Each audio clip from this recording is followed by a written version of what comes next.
Hello, world. Ready to get empowered to do great things? Warmest welcome to World Humanitarian Drive's 18th episode of Inspiring Millions Show. This is the show where we feature brilliant minds from around the world to share with us their story, one story at a time. Today, our honorable guest is Honorable Bathmavathi Krishnan, President of the Association of Women with Disabilities Malaysia. We'll get to know her inspiring story in a short while. Thank you for joining us live or on replay. I'm Viva Andrade O'Flynn, your host and Global Media Relations of World Humanitarian Drive.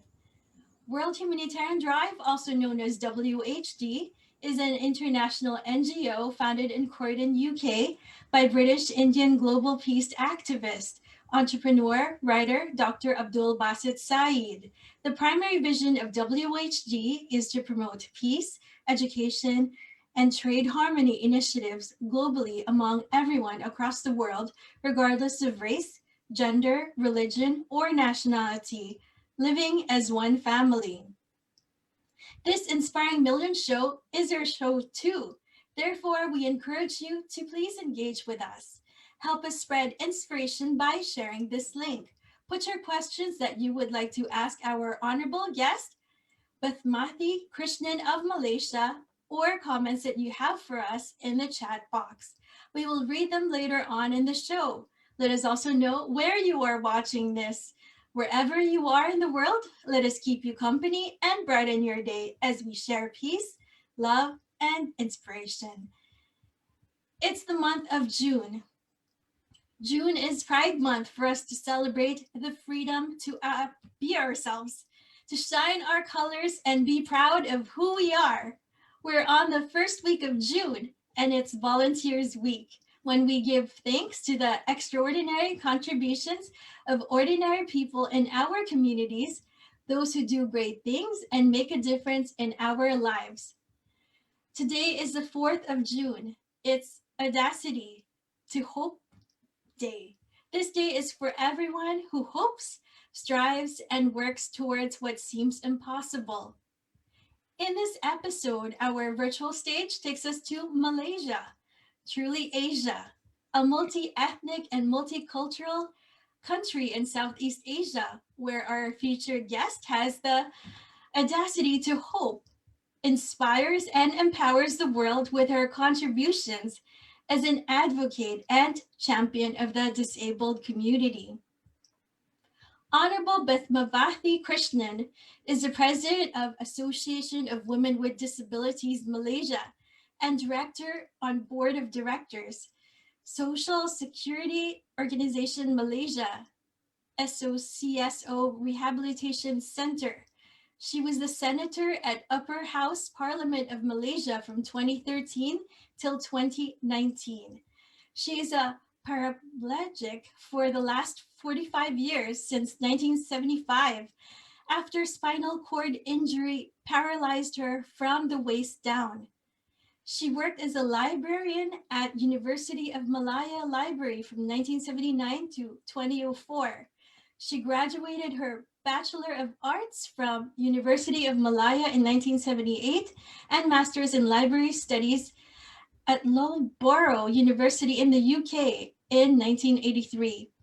If you're lucky enough to be presented with her over 10-page long CV, which needs updating because of her accumulating achievements, you will find her activities and contributions, organization posts held, various publications and media interviews she's featured in, conferences, seminars she has joined, disability awareness lectures, and motivation talks that she has given, awards she has received, and would you believe her participation in sports?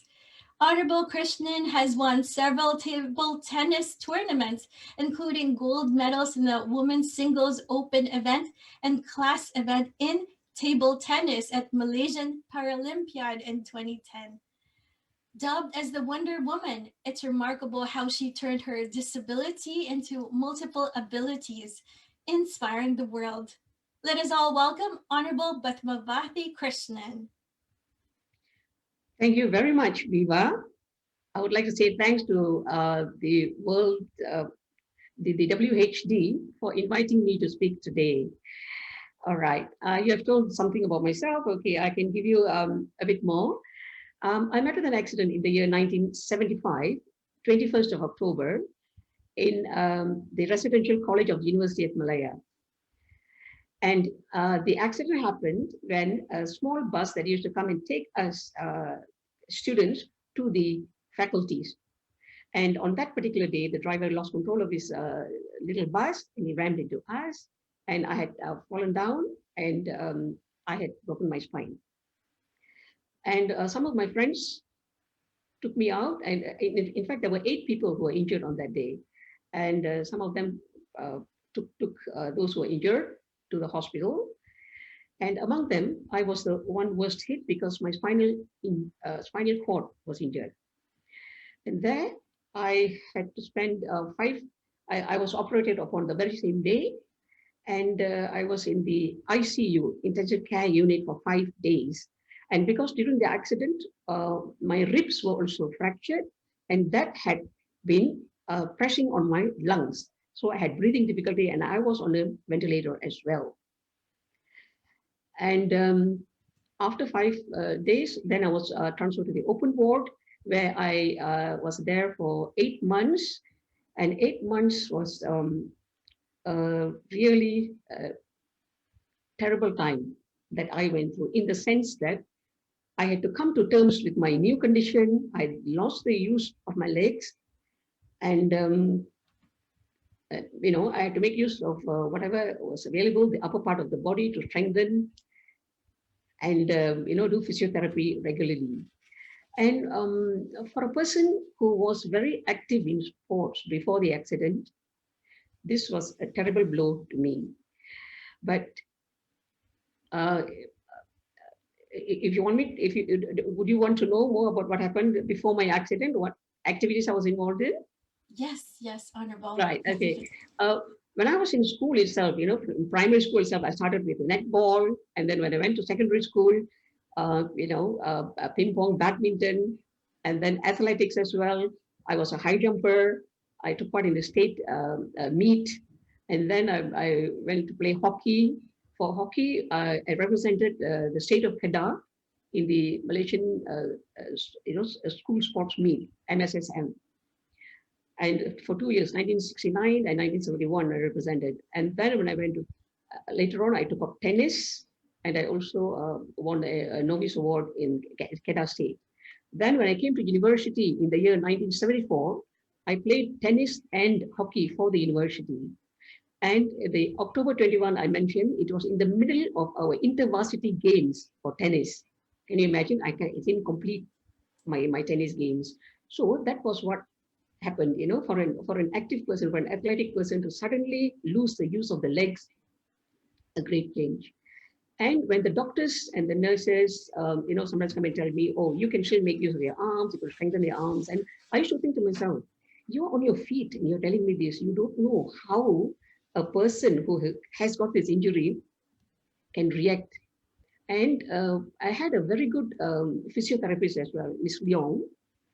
And in a day, twice, I have to go for physiotherapy, in the morning as well as in the afternoon. And sometimes when I'm doing some exercise, on the mat, I suddenly think to myself, what am I doing here? It dawns upon me, why has my life changed? And sometimes I do shed tears as well.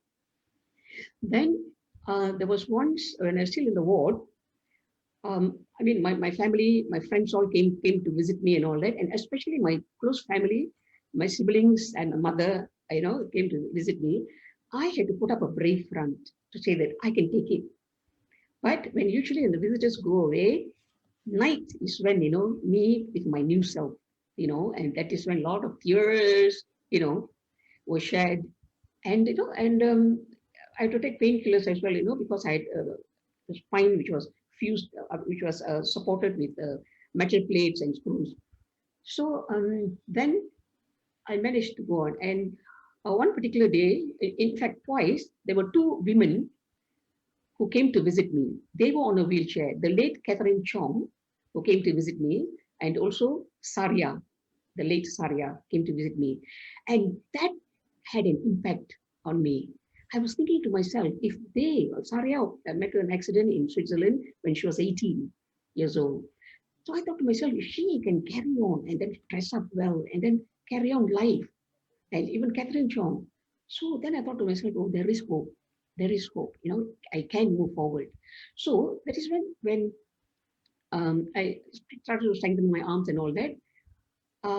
I knew that no point looking back, no point wallowing in the negative things, the things that I cannot do. I was focusing on moving forward, and my immediate uh, job to do was to complete my studies.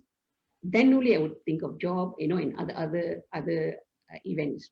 So that was the my initial reaction, and then what happened to me that changed my life. That God maybe allowed this to happen, where my life changed 180 degrees, right? And I was thinking to myself, God, I did not ask for this. You give me the strength to carry on from day to day. I, you know, Honorable, that's a very inspiring story that you shared with us. So you didn't let that point of being a disabled person weigh you down. You just kept on moving and you found inspiration within yourself, and you just, from disability, you just also had multiple abilities from it. And then, so could I just please ask, what is the most challenging aspect about being disabled? the most challenging aspect is firstly to come to terms with what has happened to you. That is the most challenging. Whether we like it or not, we have to accept it. Accept it. And um, in the process of accepting, especially the first few years, I think my first 5 years was very, what shall I say, like a roller coaster as well. There were depression time, and I usually yell and take it out on people around me, and my siblings would have got I know my siblings were the ones who were, you know, were the punching bag, So as time went on, there were times when I was down as well. And this happened when, because about 18 months after my accident, our mother passed away. My mother passed away. And I come from a family of 11. I've got 10 siblings, 11 of us. I am number 6, right in the middle. And um, uh, after the accident happened, when I went back to the university, a place was given to me in 7th college, where a room, a sick bay, which had attached bathroom, was converted into a student for a person on a wheelchair. And they also employed a lady to push me to lectures every morning and bring me back. And then in the evenings, my one older sister was also allowed to stay in with me, so that after she comes back from her work from KL, she looks after me from 5 onwards, and then during weekends. So there was one point where, after my mom passed away, and I was also thinking that I'm imposing a burden on my elder sister, affecting her life as well, because she had to pay so much of attention to me. And what I did was I locked the door, I went to the dressing table, I took out a book, I thought to myself, I had a monologue with God. I had a syringe, an empty syringe with me, which I had taken from the hospital, I don't know why, as a souvenir. And I had a syringe, and I knew that if I were to inject air bubbles into my leg, I could go off. That's what I thought. So I had this syringe. So in my monologue with God, I said, God, I know you created me, but now I have the option to take my life. Whatever you had given me, you've taken away. My athletics, my ability to walk, you've taken away. My mother, you've taken away. And at that time, my dad also had a stroke, and all these things were really troubling me. And I thought to myself, and as I was having this monologue, I wrote and I wrote and I wrote. Then I cried. I cried. Then I felt a feeling of peace in my chest. Then I thought to myself, okay, if I were to go off, how will my younger siblings, to whom I was a kind of a small time mentor, sometimes advising them on studies and, what to focus on. So I thought to myself, will they be able to take it? Then I wrote there, I shall continue a little while more, dot, dot, dot, dot, and I'm here. Eva? Yeah, thank you so much for sharing that. Well, because it's so inspiring. And with your disability, also, you have made people around you think differently. So, could you also tell us about alterations to your car and the renovations in the place you worked, which was the library? All right, okay. Um, uh, when I completed my studies in 1978, I went to see the Vice Chancellor because I don't know where I got this bravery from, probably from my mother. Yes, although my mother did not have very much education, she was only a primary 3 or 4 educated, during the Japanese war time. But she made sure that every one of us in our family paid attention to studies. And I thank my mother, for giving this confidence in us. And after completing my studies in the university, I went to see the Vice Chancellor. I said, I need a job. I said, I only know the campus. I said, I would love to work within the campus. I don't know what lays outside. So he was very good, very good. The late Professor Diraja Unku Aziz, he sent his officers to look around, and the library had the lift. And he thought, okay, that's a good place for me to work, where I can use, the lift to work. So there was a vacancy as a librarian, for a librarian in the university library. And I went for an interview, and they asked me how I'm going to come to work. And it was the VC himself who one day asked me to go and watch this movie called Coming Home. John Voight was the actor. John Voight is the father of Angelina Jolie. All right. People may not remember John Voight. Huh? So he was driving a car with hand controls. So I did think to myself, okay, what I did was I wrote to all the companies, and then one particular engineer, um, uh, Paul David, responded. He was interested uh, to modify the car. So after that, I also had problems in getting approval. But finally, I got the approval, right? I got the approval, and they had put some restrictions. They said that it can only be driven within KL and PJ, because if you drive with your hands are going to be tired. So you'll be posing, danger to the public. So the approval came only after, the technical department said no. I went a little further up to see the Deputy Minister of Transport, and he was the one who gave me the approval. So the two restrictions were only KL and PJ I can drive, and also I can't exceed 60 kilometers per hour. I thought that was ridiculous. So at that time, I was getting ready to go to England to study. And I came back, I continued the discussion, the argument with them, and finally they removed those two restrictions. So thank God. And what I did was, when I look back, I didn't do things in anticipation of anything, but what I came across, I did. What the challenges I came across, it's just like when you come to the bridge, you cross the bridge. See? So whatever I did, when I look back only, I noticed that, it had laid some groundwork for, hundreds, I think, maybe a couple of thousand people who are driving, person with physical disability. So, and then a lot of, improvements have been done in the gadgets and all that. Yeah, so that is one um, achievement. And another one was when I went to work in the library, the chief librarian, Mrs. Kusiman, was a wonderful person. She listened to me, and then, because when you enter the library, there was a step. So I asked for a ramp to be built. And then, the department where I was working in, they had very small toilet stalls. And they were very kind enough. The library was very kind enough to open up 2 stalls to make it bigger enough for my wheelchair to go in. And they had a kind of a closing door, which I could handle myself.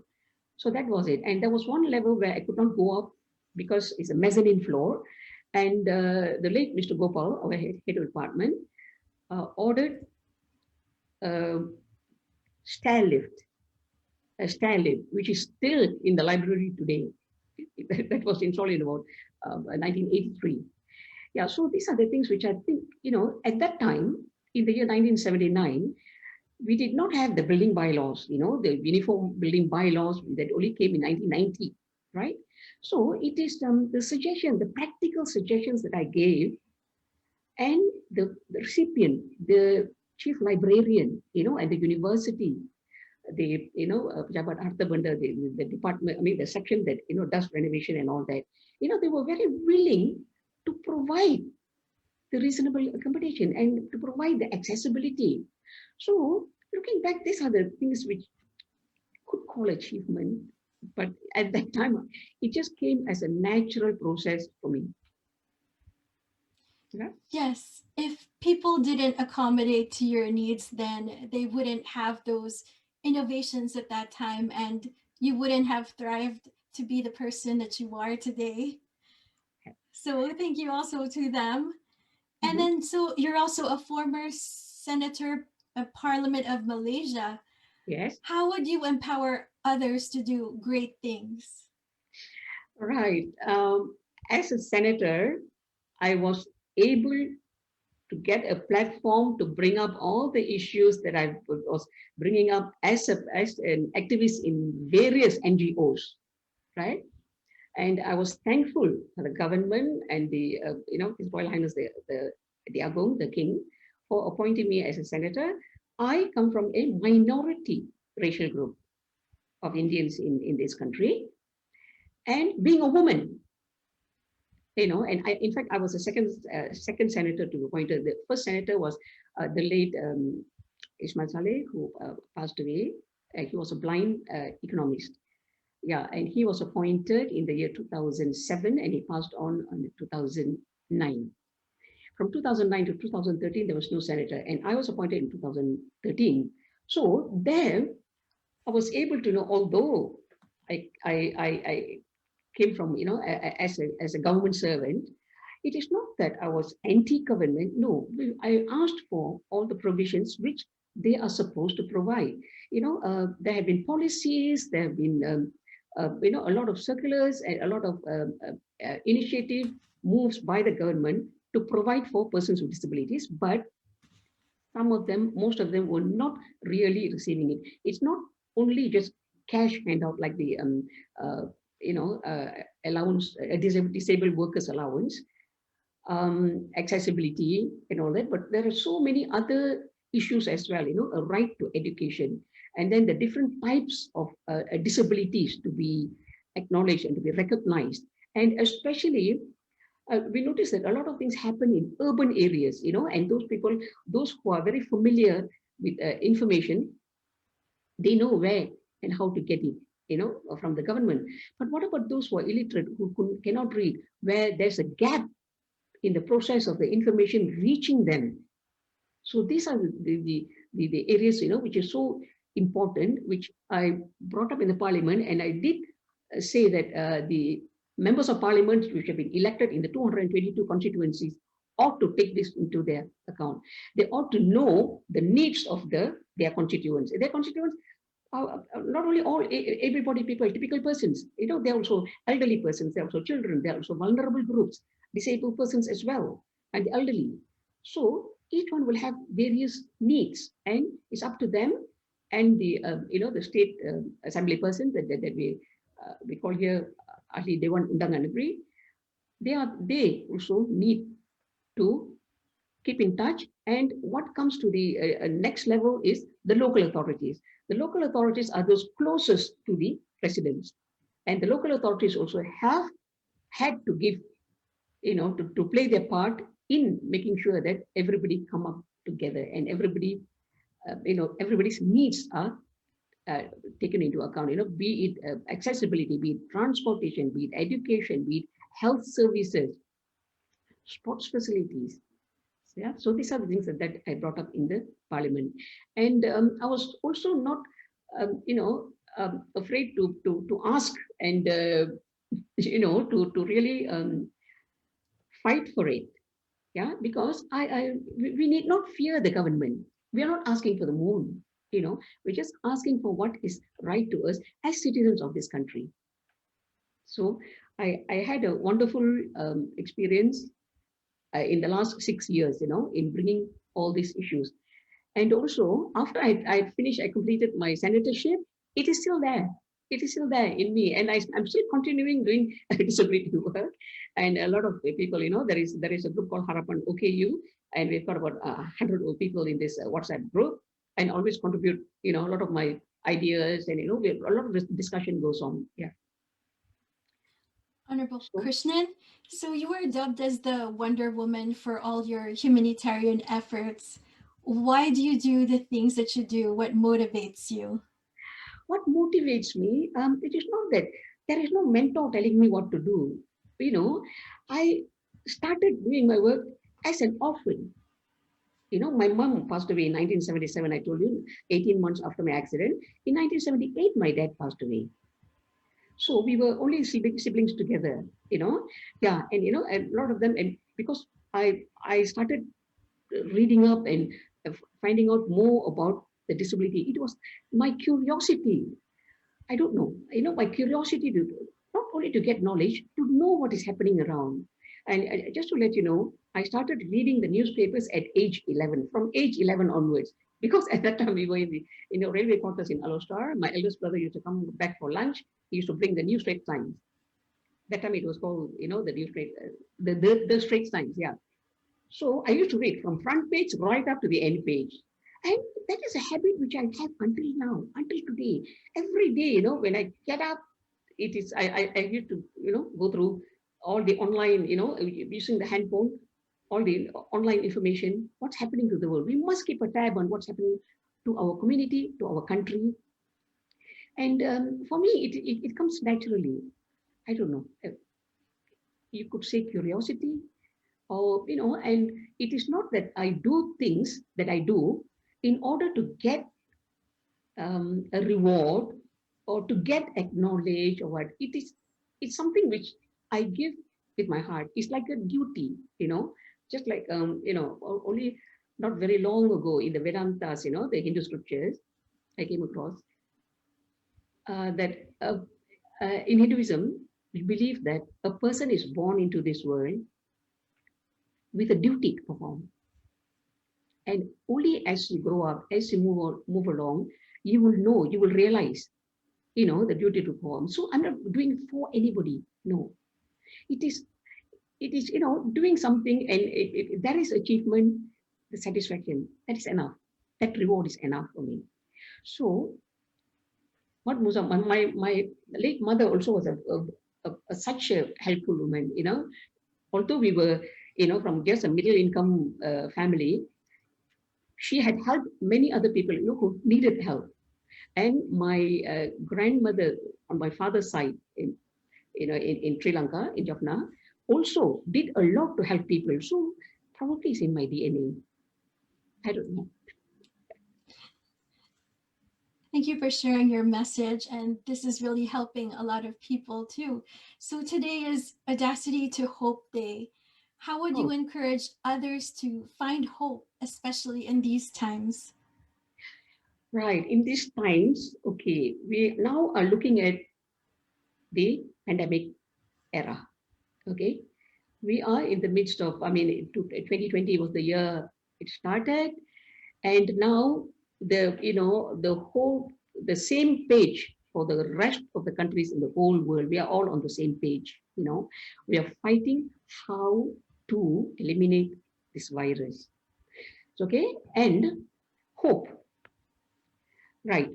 For a disabled person, from a disabled person's point of view, when a disability occurs, or when you're born with a disability, it does not mean that you have to succumb to it. No, there is hope to move forward, to have a fruitful life, to have, a best life as possible, with the family help, with the community support, with the government help as well. And because the government is obliged to help, obliged to improve the lives of persons with disabilities as well, because we are also taxpayers. Yeah, all of us are taxpayers. So the government has to look after us, not only look after the politicians and those rich people, not only look after themselves, but they also have to look after the community. So the hope, for me, it is everybody's life should be valued. Yeah, everyone's life should be valued. A person may not have hands, may not have legs, some may be blind, some may be deaf, some may have invisible disabilities as well, and some may have rare diseases, and there are so many, many types of different rare diseases that makes a person, unable to function like a typical person. That is on one side. And the hope for elderly persons, and now we notice that because of nutrition and because of information about living healthily, well-being, a lot of people are living longer. And as you become elderly and you reach a particular stage, you also become slower in walking. You may have, problems with your bones, arthritis, and you may lose your sight, you may lose your hearing, and there may be some may have dementia, Alzheimer's, Parkinson's, etc. So these are the people that also, who also need to have the proper information to get the hope to move forward. Yeah. And in my case, okay, let me take it back to the accident time. That time, there was no internet. Yeah. And all we had to rely on was on printed material. And I was thankful to a friend who gave me a book called Joni Erickson. Joni Erickson was a teenager in the US who, because of a diving accident, she had broken her spinal cord quite high and she became paralyzed. And the book, I read that book and that gave me hope, because it had a lot of information about, well, although she couldn't use a hand, she could still move forward, and she learned to even drive and to draw with her lids. I mean, with a pen and a brush using her mouth. And I was very, very lucky also to meet her when she came to visit Malaysia at the invitation of a particular church, the National Council of Churches, I think, yeah. And also there was another book that was given to me by a friend, which is called Take My Hands. This is about a Dr. Mary Varghese in Vellore University in India, where as a medical student, they all were going out on a picnic, and the bus she was traveling in rolled down a ravine. And she broke her spine and became paralyzed, just like in my case, she became paralyzed. But she continued her medical degree and she became a doctor. And she was a surgeon operating from the wheelchair. So can you imagine, this was in the 80s. And in that particular book, she also wrote how she went around wearing her sari, wrap around. And me, I got my idea of wearing sari from that book. So these are the hopes that you pick up as you go along. You find the things that others have done and it gives you hope. So hope is something, you have to look around. You have to be aware of all the positive things are happening, because there's no point you grumble, and say that, oh, yours is the worst. There are always solutions, always answers. Yeah. If you seek, you can find, right? If you knock, it will be open to you. When a door closes, a window may open. Right, Viva? Those are very inspiring words. And then, so you also have several hobbies as well. You also like music, you also like playing keyboard. And could you mention more about that? Those are your hobbies as well. Right. Okay, in my family, I think all are musicians as well. We've got plenty of musicians. My two brothers, they can play the keyboard, they can play the piano, they can play the guitar very well. And then I just learned by ear as well. I mean, they also play by ear. So I tried. I remember getting a guitar uh, when I was in 1977. Then later on, when I was working at the library, I joined a class to learn the violin. Yeah, that I learned to read a bit of notes, and I went for grade 2 exam and I passed, and that's why I stopped. And I still have my violin. So after that, I can play it by ear as well, only, and even the keyboard. So these are the things which I do to enjoy myself. Yes, not to play for others to hear, but just it gives satisfaction that music is coming from what I'm playing. So this is one of the hobbies, and also I love playing ping pong. And every day, I mean, I'm active on the social media as well. I mean, TV news, now the standard news, they mainstream media. Now, which one? I don't know which one you can call the mainstream media, social media or the printed media. Yeah, anyone with a handphone can become a journalist. Yeah, they can report incidents. You don't have to get journalists to report. So life styles are also changing. So I mean, I read every day. I do read the online papers and online magazines and all that to keep myself informed. Yeah, we must know what's happening to our country, and it's not. I mean, you do not need to be a politician, and we need to, as citizens as well, we also need to guide the government to do the correct things. Yeah, to benefit the people. Yeah. And another interesting thing is you don't let your disability stop you from doing things. You Yeah. also do scuba diving as well. Scuba diving. Oh yes. Right. I was approached by Said Rahman to ask whether I would like to try scuba diving. So I thought to myself, I would not let go this opportunity. And I think I was age 62, I think then. I wasn't afraid. Age is a number, okay? It's what you feel like doing. And I had learned swimming, a friend of mine, um, who taught me how to swim in the beginning, way back in the 80s, was Anthony Thanasayan, who took me to the Cheshire Home swimming pool. We were trying in a smaller pool, but after that, I never graduated from the baby pool at all. So after that, I didn't take up swimming. So when this opportunity came, um, about 5 years ago, I said, yes, I'll try. So here, because you've got all your you wear your um, the scuba diving suit and all that, and there are two people there with you. So it was wonderful. We went under the water. It was amazing to be able to move around, although my legs were paralyzed. The freedom and the satisfaction I got was indescribable. Yeah. So I've just got a initial certificate only for that scuba diving. Perhaps one day I'll continue. So we should That's not be great. afraid of trying something new. Yeah. And we should always challenge ourselves to Yes. do more and better things.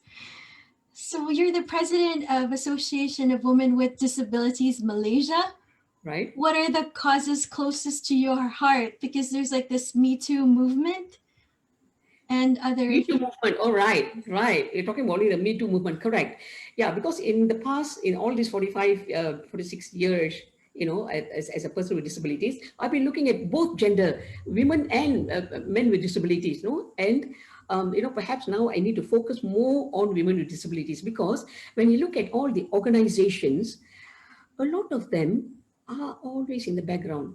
That includes me as well. I've been always working from behind. A president was a guy, okay, was a man in various organizations. And then you find that now we have a president of the Malaysian, the Kuala Lumpur Society of the Deaf, Eminor. She's the president, in the last couple of years, which is good, which is great. Women can also lead, yeah. And then what also has affected me is, I find that a lot of sexual harassment and violence happens, be, where the victims are women with disabilities.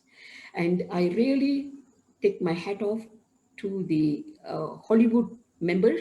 Yeah, I think two Hollywood actresses brought up the hashtag Me Too in the United States. Remember? And after that, it picked up. A lot of women came out to tell their stories about how they were sexually harassed. Yeah. And then you remember that the gymnastics, the gymnast also was sentenced to such a long term in the prison. Now, I'm not saying that it's only in the West, all over, all over the world, this is happening. From India, we hear, gang rape. In Malaysia also, there is very, very sad to say. And, victims are persons with disabilities as well. Can be those who are with, um, you know, uh, intellectual disabilities, those who are deaf, who are blind, who are taken advantage of.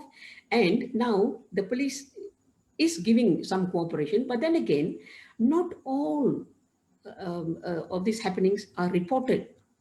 So this is something I would definitely would like to look into, because we have a sexual harassment bill that will come up when our parliament is open. So, Right, Honorable, it's also Volunteers Week. How would you encourage people to volunteer? right. Okay, our time, all along what I did from 1978 until now is all voluntary without any expectation of any reward or payment. Yeah. But then over time, with the younger generation, and maybe with changing economic status of people and economic status of organizations, they do pay an allowance for volunteers. Yeah.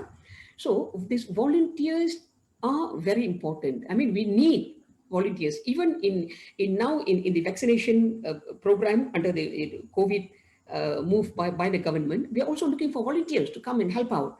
So volunteers among the younger generation, we need to encourage. Yeah. And where the volunteers work with persons with disabilities, they will understand more about disability. And when they are in a position, to make decisions, in case, they become people with power, they will understand because of their interaction with persons with disabilities. So volunteerism is an important aspect. I think, well, even in a residential association, or even in schools, you can even start in schools to do some voluntary work. Yeah. And this is definitely should be encouraged. Yeah. Yes, Honorable Krishnan, what would be something that you would like to see change that we can help people with disabilities? What would you like to tell people about disabilities? All right. Persons with disabilities are also persons. Okay, people with disabilities, yeah, they're also human beings. They also have got a right to live, and in whichever country they are, they also have the rights as a typical person, right? So you have to acknowledge it. Yeah. And to make sure that they also have a um, you know a, they maximize their possibilities, give them the opportunities to attend schools, give them the opportunities, to go to places, to do the shopping, give them opportunities to come to a sports arena and to play the games. Yeah. So the people who are not with disabilities should not look down or treat persons with disabilities as a group. Oh, the government can take care, the welfare department can take care of them, or they need cash handout. No, they need a life also, just like you, fulfillment. They also need, be allowed to fall in love and marry. Yeah. They also need to be able to go wherever you want to go as well, to the beach. The beaches also should be made accessible, so that disabled persons can go there for holidays and to relax. So uh, other things that we would like to tell the people are inclusion. Yeah, everybody uses the word inclusion very effectively, but do they really know what is the meaning of inclusion? Are they able to include people who are different, races that are different, religions that are different? Yeah, diversity. Yeah, diversity and inclusion comes together. Only then we can have harmony. Yeah, because we are given one life. God has given us one life. We come in at A, we leave at Z. The value of each life is precious, very, very precious. Yeah. So this is where I think in this era, during this COVID, this pandemic, I noticed that while on the one hand, all the frontliners are fighting, fighting, sacrificing their life to a certain extent to save lives, and all the ICU, the intensive care unit beds in all the hospitals in Malaysia, in India, in all other countries, they are trying to save life. On the other hand, we look at people, the warring states, yeah, they're still killing other people, human beings killing other people. Where do you place them? Do they not value life? This is a message. Don't all the warring countries, be it Middle East, or be it Africa, or be it in any part of the world where the wars are going on, can't they just look at COVID and what COVID is telling them, what COVID is teaching them? Maybe there's a positive message. And I believe in, a warless era. Yeah, no point if you stack up, your nuclear weapons that can blow the world over umpteen times. What's the purpose? What is the purpose of that? Convert it to initiatives to create something where you can save life, not to destroy life. So this is what I would like to tell the world. Yeah. The value of life is very precious. And Honorable, you have joined World Humanitarian Drive's online event, The New Normal Challenges and Choices, Different Abled versus COVID-19. So World Humanitarian Drive has an Honoring the Honorable initiative to identify and recognize individuals and organizations for their contributions to the world by honoring and awarding them. How important is this initiative in these times? Yeah, I think what your humanitarian drive, what humanitarian drive is suggesting is a good idea, because people, I mean, you get all kinds of awards. You get award for being beautiful, you award get to do this and that, but for doing humanitarian work, like what I just explained earlier, where the focus is on human, okay, in preserving the precious life.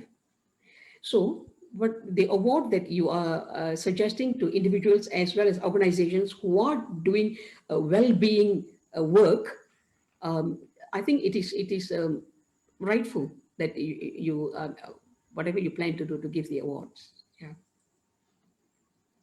Yes, so Honorable, we have viewers from Malaysia, Philippines, India, and different parts of the world. And many of our viewers have not been to Malaysia yet. So could you tell us what you love about Malaysia? Yeah. Is this my last question? Oh, Is there's just one last question one after this. afterwards. Okay. Yeah, of course. Malaysia, definitely. Malaysia welcomes everybody from everywhere. Yeah. We are truly Asia, like you mentioned earlier, which is true. We have got major races, we've got the Malays, we've got the Chinese, we've got the Indians, we've got, in Sabah, in Sarawak, Sarawak has got almost 40 different ethnic groups. Sabah also, Sabah and Sarawak each got many, many different ethnic groups. And even in Malaysia, in peninsular Malaysia, we also have the Orang Asli, the Aborigines, various groups, the Temia, the Jakums, Negritos, yeah, the many. And we also have a lot of Eurasians. We also have a lot of people who have come here to stay, and the people who have made Malaysia their second home. Why? Because they like Malaysia. And we have a very friendly population. Those who come here will know, visit. And we have lovely, places of interesting places to visit.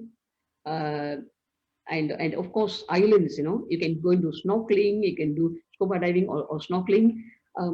Islands like Tioman, Sipadan, Perhentian, yeah, so many, Langkawi, yes. So these are the various Lovely, lovely places we have. And then even Penang. Penang Island is a lovely place to visit as well. And the other one is food. Okay. So long as you have a stomach, you will look for food. We have a variety of food, and a lot of people love Malaysian food. Yeah. We have from our nasi lemak to, the satay to um, kway teow goreng, and, different types of Indian food, thosai, vade, a lot of chapati. Yes. So many different types of food. We also have Western food. Yes. And also Korean food. You can find Korean food, you can find Chinese food, you can find Thai food. Yes. All types of food here. It's great to know about Malaysia. I'm Right. just reading the comments of our viewers. Right. Shanta Nagendram is saying, give PWD equal opportunities. They need a life like everyone else. Yes.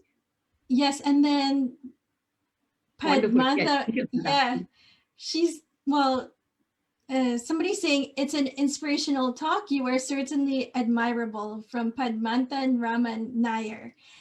We've got some questions from our virtual audience. Is it okay if we? Yeah, no problem. Yeah. Okay, we have a question from Tongi Grai. He mentioned, well, his question is, you mentioned that people have a duty. What are your recommendations to help people find out what is their duty? Right. It is not a matter of finding out. It is as you move along in life, it will dawn upon you. Dawn upon you. Be it, if he is a grab driver, or if he is a person who's cooking for other people, or if he's a person who doing something to help others. Each one's duty is important. You need not do a high level, a well acknowledged duty. Each one's duty is important. The trishaw rider, the bus driver, yeah, and even the caretakers, carers, yeah, caretakers, personal assistants, yeah, and the sweepers, the road sweepers also have a duty.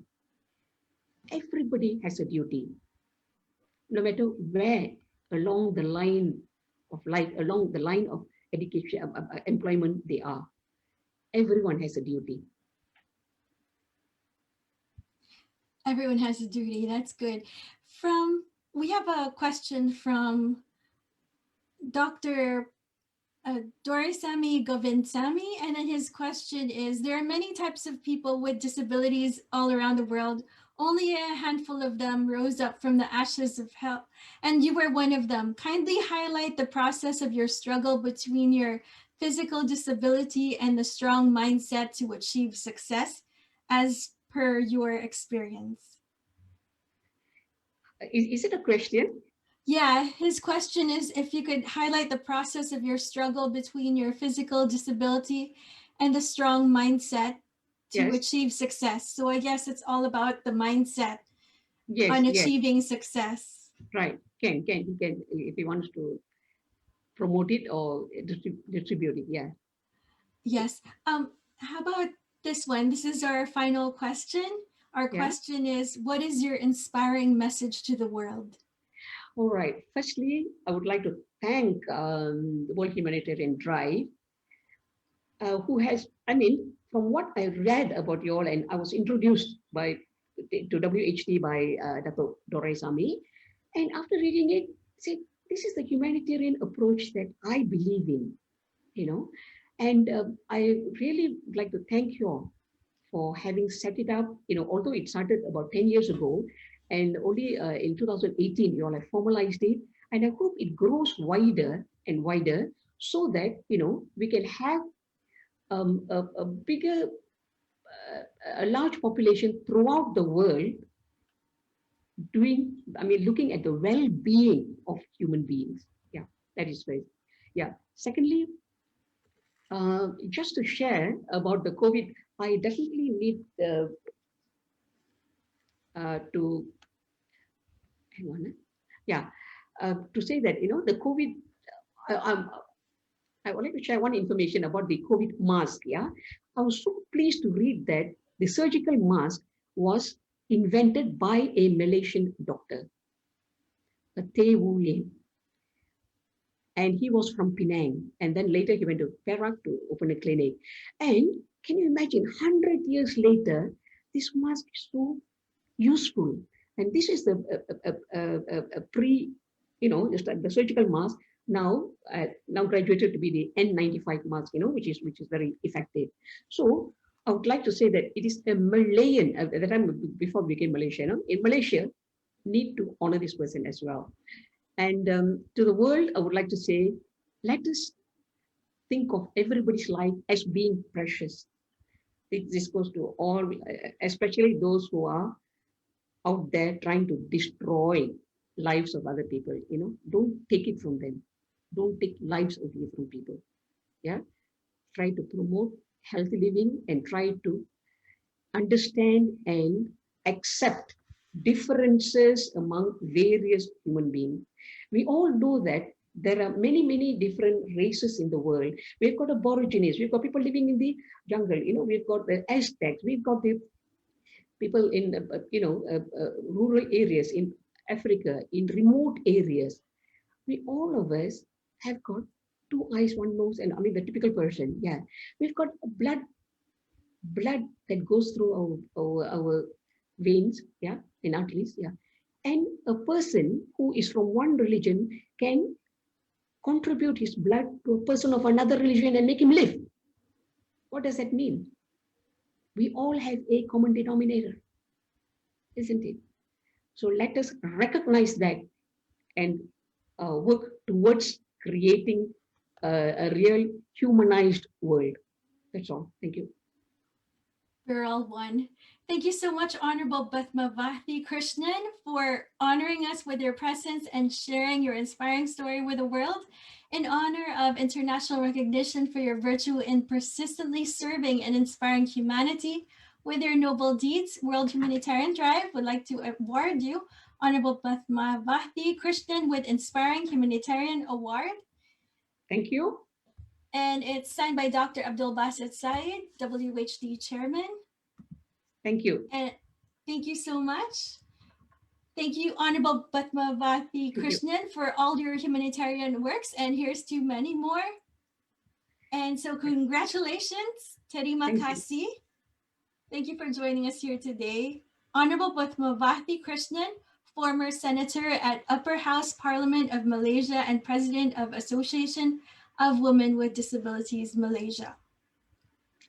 We would like to share a quotation by an Australian American born without arms or legs, who has become a world-renowned speaker, Nick Vujicic. We may have absolutely no control over what happens to us, but we can control how we respond. If we choose the right attitude, we can rise above whatever challenges we face. We hope you enjoyed today's discussion with Honorable Bathmavathi Krishnan and that it motivated you to rise above the challenges you face and empowered you to do great things in this world. If today's discussion inspired you, please share this link with your family and friends.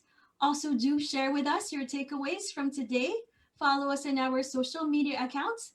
Click subscribe on our YouTube channel, WHD Media. Visit our WHD website, www.whd.org.uk for more inspiring events. Stay safe and healthy, everyone. To our frontliners, we salute you. We thank you for your hard work, sacrifices, and dedication to humanity. Happy Audacity to Hope Day, Hug Your Cat Day, and Happy World Environment Day tomorrow. To all those celebrating their birthdays and special milestones this week, happy celebrations. Have a wonderful weekend. On behalf of WHD team, especially those working behind the scenes, WHD Chairman Dr. Abdul Basit Said, WHD Director of Global Operations, Ms. Sarah Wilson, WHD's 12 Honorable Secretary Generals, we thank you, our virtual audience from around the world, for joining us. This has been World Humanitarian Drive's Inspiring Millions Show. I'm Viva Andrada O'Flynn. Please join us again next Friday. We will have a discussion with Isa Litton, award-winning host, actress, and entrepreneur of One Lit Corp, as we inspire the world here on Inspiring Millions Show.